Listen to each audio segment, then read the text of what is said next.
Samuel is a miraculous baby, the outcome of intercession. But when his mother intercedes that she will conceive, she makes a promise that she'll bring him and dedicate him from a young age to be raised in the house of the priest who is Eli. And then she keeps her word for a man who offended her. When she came into the temple to intercede, Eli could not discern intercession. He says to her, please, Sister Hannah, when you're drunk, don't come to church. You can never celebrate Samuel and write Hannah out of the script. Offended. I don't know how hurtful it must be for your pastor to link intercession travailing with drunkenness. 9 out of 10 believers will quit that church that day with their families and their friends in the church and the people serving with them in their department. But Hannah has a revelation of how much the baby needs the man of God. And she is able to prioritize the impartation of the man of God above her personal offense. What Hannah is actually saying, even if she doesn't say it the day she brings the boy, what she's actually saying, jy maak my kwaad. Maar die probleem is, jy's goed vir die kind.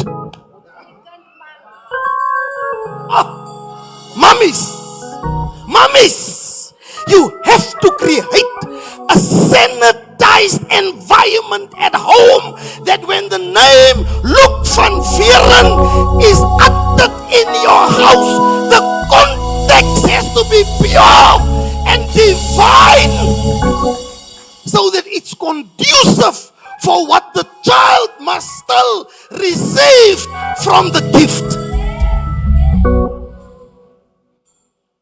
Watch this. She brings the boy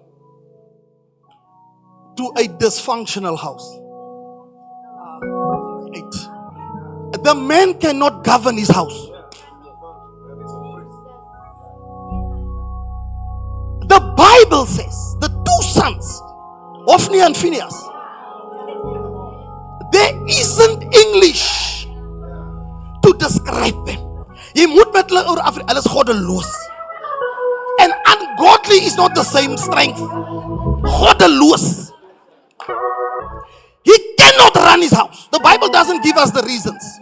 If maybe he's just by definition a weak man, if he lacks a spine to govern, if he has not the confidence to govern, or if he has a wife that second guess him in front of the children, that wherever he gives direction, she breaks it. We don't know. We can only speculate as to the source of the dysfunction. They bring a boy for prophet training to a priest whose house is out of control.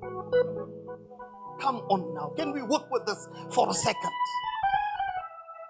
Knowingly, he has no impact on the 2 boys. She still brings her boy and hands him over and say, you will be trained by the priest as a prophet. Samuel makes a choice that under the roof where a father is despised and undermined and voiceless and directionless and powerless, Samuel teaches every young person under my voice, physically present or tuned in online, that a child's weak parent does not excuse the child from choosing stability. Anyone who has hidden forever in his life about behind who his father was, we're stripping that excuse this morning. He saw the example set by the man's biological children. He was justified to follow. And then when we say to him, no, dit hier mekaar geit, and say, ek doen wat die huis doen. Because I have discerned that Eli is directionless and spineless. But he chooses to sow seeds of stability in an unstable house. He chooses to give Eli one positive experience of a child who listens.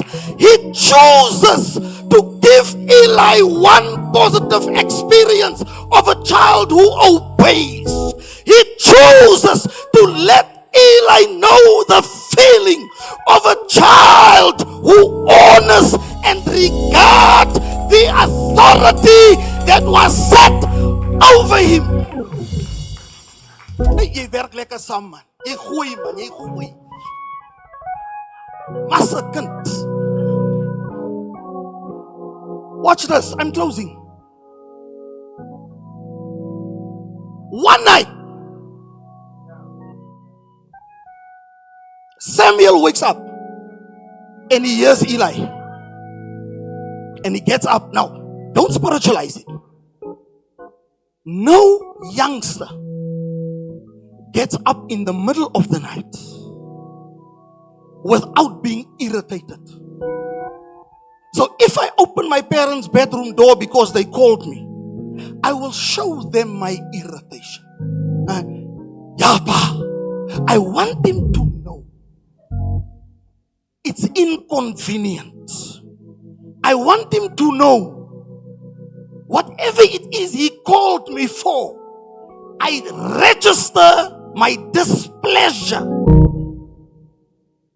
He goes with a perfect attitude. He says, you've called for me. Eli said, no. Watch this. Don't jump to the spiritual aspect. He goes back to his room. It happens 3 times. Right? When it happens the 4th time, he comes back to Eli. He says, but you calling me. Now, in the house is Eli, his wife. We don't know, is that other servants? The sons, right? And the sons. Stay with me now.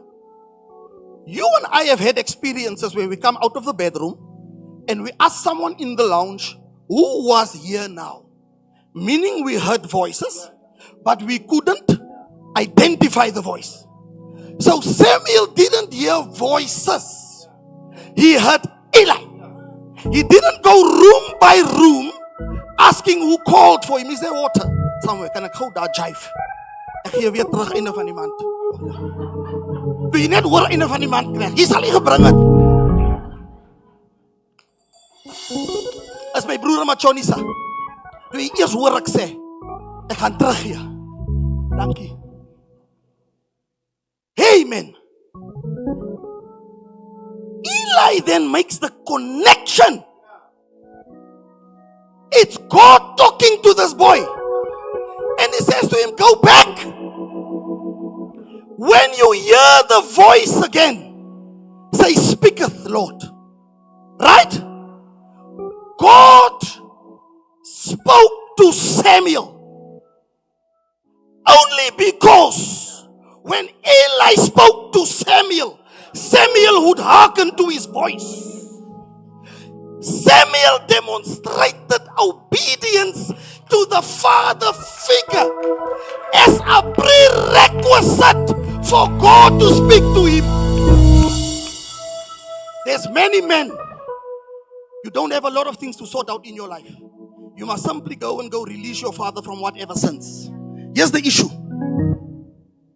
So because he heard Eli, it means that God engaged him in the voice of his spiritual father. He didn't hear a voice. He heard Eli's voice. So God honors fatherhood so much, he will not present himself in a different voice to a man who's under submission. God had the choice of any voice, but he chooses the voice that the boy is submitted to. That's why the boy hears him. There's two types of servants. There's the type of Samuel, and then there's the type of Saul. Ons het binne draai gekom kruis toe. Laat in ons lewe. Yes, Pastor June, she knew me growing up in Kimberley. I brought pain to my father's house. I brought disability, instability, because I never served God until I was 24. 14 March 1999, 24, I accepted. So for 24 years, I was in rebellion. After I accepted the Lord, I had a perfect relationship with my dad. In my absence, planning the funeral, my brothers and sisters, we are 7, agreed I must speak in recognition of the relationship. I was 44 when my father passed. So I had him for 20 years, instability. I could have had him for 44 years, but I only had him for 20 years because I sowed seeds of dysfunction and rebellion. Are you with me? But I'm a beneficiary of grace and mercy. It rewrites the script. Today I have 2 Samuels, not because I deserve them, because I have sown no such seed, but because grace and mercy. At the age of 16, your pastor was engaging in fasting. I can bring you people who's 20, 30, 40, 50, 60. There was never enough fast in their lives unless the church called the fast. At the age of 16, what did you know about God that you would call a day or 3 days of fasting as a boy in grade 10? You are the type of Samuel. You found God early. You sowed seeds of submission and honor and stability. You come to El Dorado Park at the age of 18. Your father hands you over to Pastor Elbert Jacobs. You don't cause either of them to ever have a meeting about you. You continue sowing seed of honor and regard and stability. You bless that church until that man dies. You are a blessing to your dad until he died. No wonder then that your own home is a functional, stable place. Because parenting, my brother, is a harvest too. You are now walking in the harvest of 4 decades of seeds, of submission, of honor. Those who were set over you, Pa and Ma van Vieren, Pastor and Ma Jacobs, have a testimony about your own real as a child. No one had to supervise your relationship with the Lord. You read the Bible for yourself. You prayed for yourself. You went to youth. No parent had to say to you, isn't it Friday night? We need more of your type. We need people to find the Lord early.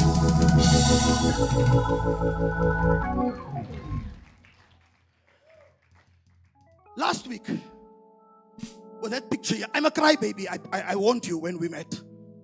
When you had your daughter and her husband here, your 2 grandchildren and your wife, I started crying for this picture. I didn't yet know I was speaking this morning. But I think the Lord prepared me. You see, there are things that you cannot say. It will come out wrong. It will look conceited and arrogant. But the fact that you can't say it doesn't mean I mustn't say it. The fact that you can't say it doesn't mean we must leave it unsaid.